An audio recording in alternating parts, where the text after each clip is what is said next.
料粉米味，有，苹果贝和蛋萝卜行个，拉个拉点。你都来敬呗，好了的，就往过去，不用了。Wang peng alang nang te e yung au ilang na sa pume ki paya e yung au ipani Wang peng alang nang mai pu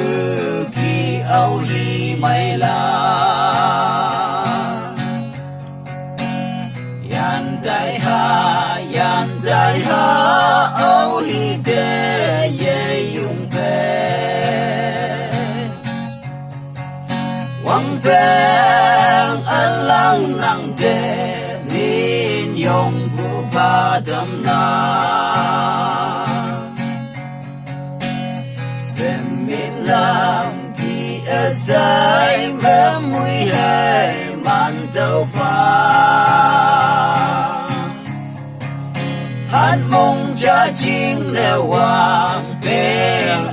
lặng lẽ gì cả hoàng bên lặng nắng mai bu ki eo hi yem mai hằng kê y ha hoàng bên lặng nắng lẽ gì cả để mong chẳng ở sai quăng bên lặng ở đâu đi hay lặng bu ya pan như chinh ở mây nắng pa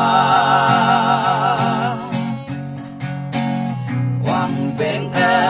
lặng mây bu ki âu hi u yem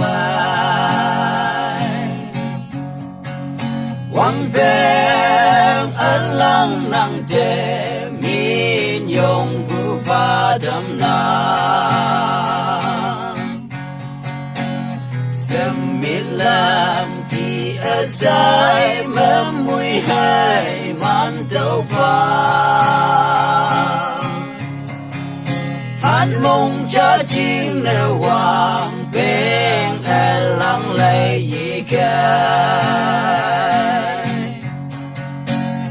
Wang bên